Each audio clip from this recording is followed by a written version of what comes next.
ఆయనకే పరిచయం, ఆయన కాడే 10 మాటలు తిని 10 మాటలు తిని ఆయనకే పరిచయం, మాకే పరిచయం.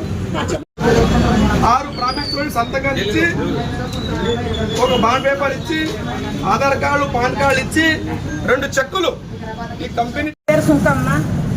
ఇట్టల నాయకుడు పరిచయమైంది. ఎట్లా అంటే బోకర్ దొరగా పరిచయమైంది. బోకర్ దొరగా పరిచయం అయితే టెన్నర్ కానీ అమౌంట్ అడిగిండు. అమౌంట్ అడిగితే అంది ఏమేమి ఉంది, ఏం బిజినెస్ చేస్తానంటే నాకు మస్తుగా ఉన్నాయి ఆస్తులు అన్నారు ఇట్టల నాయకుడు. ఏం ఆస్తులు ఉన్నాయంటే హాస్పిటల్ ఉన్నాయి, ఫంక్షన్ హాల్ ఉన్నాయి, బస్సులు ఉన్నాయి, హైదరాబాద్లో ఇండ్లు ఉన్నది, హైదరాబాద్లో హాస్పిటల్ ఉన్నాయి అని చెప్పిండు. పోయి వచ్చినాం, ఇంటికి వచ్చితే వాళ్ళు అన్న కొడుకు చూపించిండు. ఆయన రాలేదు, అన్న కొడుకు వచ్చి చూపించిండు. ఫంక్షన్ హాల్ చూపించిండు, బస్సులు చూపించిండు, ఇండ్లు చూపించిండు. చూపించే మాకు పంపించిండు. మళ్ళీ వచ్చి ఇంట్లోనే డబ్బులు ఇచ్చాను. 40 లక్షలు ఇచ్చిన, 20 లక్షలు ఒకసారి ఇచ్చిన, 20 లక్షలు ఒకసారి ఇచ్చిన. ఇట్టల నాయకు ఇచ్చిన సార్. నేనంటే వచ్చినప్పుడల్లా అసలు కలిసేదే లేదు. వచ్చినప్పుడల్లా కలిసిందే లేదు, మాట్లాడలేదు. మాటలు ఫోన్ ఎత్తితే కట్ చేస్తాడు. ఫోన్ ఎత్తే 40కి 20 లక్షలు ఎక్స్ట్రా వేసి 60 లక్షలు ఇస్తామన్నాడు. నెలకి ఇస్తాన్నాడు సార్. 10 ఇచ్చిండు, 10 లక్షలు ఇచ్చిండు. ఎన్ని నెలలు అయింది? 10 లక్షలు ఇచ్చేప్పటికి 5 నెలలు అవుతుంది. ఇప్పుడు ఇచ్చి కానీ 2 నెలలు అయిపోతుంది. మీరు ఎప్పుడు ఇచ్చిండ్రు పైసలు? ఇప్పటికి 5 నెలలు అవుతుంది సార్. 5 నెలలు వెళ్ళిపోయింది. అంటే మీకు ఇంతవరకు ఆయన మీరు ఫోన్ చేయలేరు? ఆయనకు చేస్తూనే ఉన్నాం. అసలు ఫోన్ బిజీలో పెట్టేసిండు. ఆయన మాట్లాడలేడా మీకు? ఎప్పుడు మాట్లాడలేదు, అసలు మాట్లాడలేదు. ఎప్పుడో ఒకసారి మాట్లాడతాడు. మాట్లాడంగా 2 ముచ్చట్లు పడతాడు, ఇంకా పెట్టేస్తాడు ఫోన్. ఏం మాట్లాడుతాను, ఏ బేబడతాను, ఏ పిచ్చుకుంటుందానా, ఏ పిచ్చుకుంటుందా, ఇంటికి ఎందుకు వస్తున్నావు, అర్థం లేదా, నీ డబ్బులు నాకు అవసరం లేదు అంటాడు. అసలు ఫోనే లేదు. వాళ్ళ తమ్ముని ఒకసారి ఆ తమ్ముని కొడుకుని ఈడికి పిలిపిస్తే ఆ తమ్ముడు కొడుకు కానీ వచ్చిండు. మరి ఏం మాట్లాడలేదు. వచ్చిండు, ఆడ హోటల్ కాడ అన్నం తినిపించిండు. పోండి చెప్తా పోండి అన్నాడు. చెప్పిండు. మళ్ళీ ఏం మాట్లాడుతూ సొల్యూషనే లేదు. అంటే నిన్న మీకు ఫోన్ చేసినట్ట, గంట చెప్పి మాట్లాడాడంట. 26 తారీఖు వరకు ఇస్తాను టైం తీసుకున్నాడంట కదా. అసలు లేదు, మేము ఒప్పుకోలేదు. చెప్పిండు కానీ మేము ఒప్పుకోలేదు. అంటే ఆయన నా పరిస్థితి బాగాలేదు, 26 తారీఖు వరకు టైం ఇవ్వండి అని చెప్పినట్టు కదా. కాళ్ళు మొక్కుతాను సార్, నేను కాళ్ళు మొక్కుతాండి అని వచ్చి అవసరం లేదు.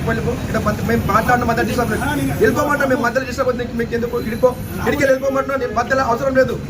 మేము మాట్లాడుతున్నాం, నీకు ఎందుకు కొట్లానికి. ఈరోజు ఎల్బీ నగర్ వాసులు పాపం సంచులు, ఎరకల కులస్తులు వాళ్ళు పుట్నాలు, పందులు అమ్ముకొని, చీపుర్లు అమ్ముకొని సంపాదించిన డబ్బు బిడ్డలాగా చీటర్. మాజీ మార్కెట్ కమిటీ చైర్మన్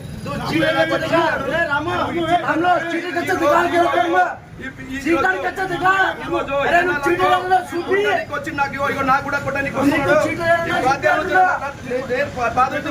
చీటర్. ఎందుకని చెప్తా అంటే చెక్కులు ఇచ్చి జనాలకు చెక్కులు ఇచ్చి మోసం చేసిండు. ఆ మోసము నేను ప్రశ్నిస్తున్నా. ఎలక్షన్ ముందు అదే మాట చెప్పినా, ఈ వ్యక్తి చీటర్ అని చెప్పినా, ఇప్పుడు చీటర్ అని చెప్తున్నా. ఎవరు మాట్లాడలేదు. మేము కంప్లైంట్ ఇచ్చినాము పెద్ద బాధ్యతలను. మధ్యలో అవసరం నేర్పండి. నేనేమన్నా ఇన్ని రోజులు ఇచ్చిన వాళ్ళు పైసలు ఇయ్యాక ఈ రోజు నా దగ్గర చూపిస్తాం. నా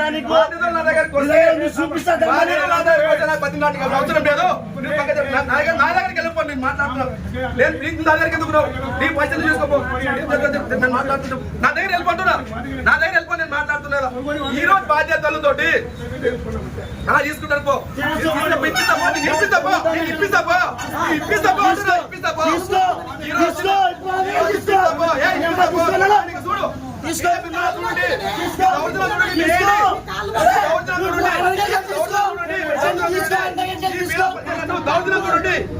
కొట్టడానికి వాళ్ళ బాధ చెప్పుకొని కాంప్లైంట్ ఇస్తే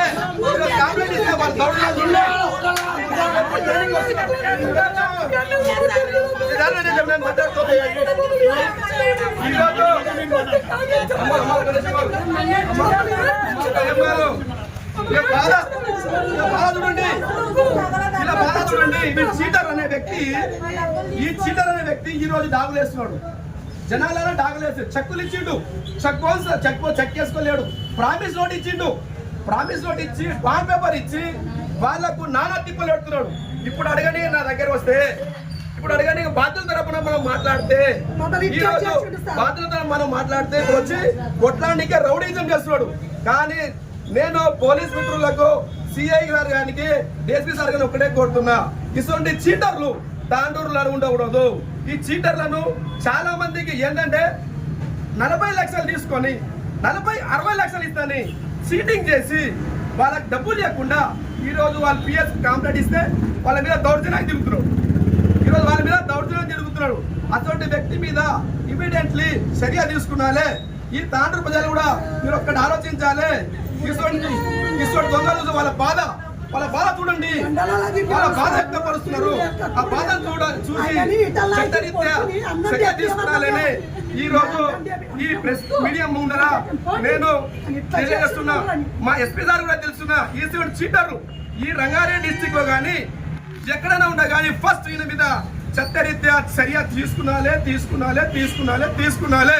ఇట్లా ఎంతమంది నడిపిస్తున్నాడు ఆయన? ఎంతమంది అదే చెప్తున్నా.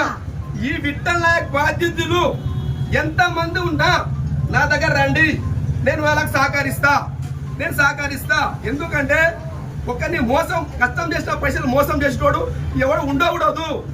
కష్టం చేసి అసంటోని మీద హింసించడం అనేది మనకు మంచిది కాదు. నేను అందుకనే విఠల్ నాయక్ బాధిత సంఘానికి ఓపెన్ చేస్తాం. ఇది ఒకటే కాదు, తనలో ఇంకా చాలా ఉన్నాయి. ఈయన విఠల్ నాయక్ సర్పంచ్ కేసులు కానీ వేరే కబ్జాలు కానీ చాలా ఉన్నాయి. ఈ విషయం ఎలక్షన్ ముందే చెప్పినా, ఎలక్షన్ అప్పుడు చెప్పిన విఠల్ నాయక్ అనే తోడు చీటర్ లంగా అదే దొంగ ఇప్పుడు ఒకటి బయట పడుతున్నాయి.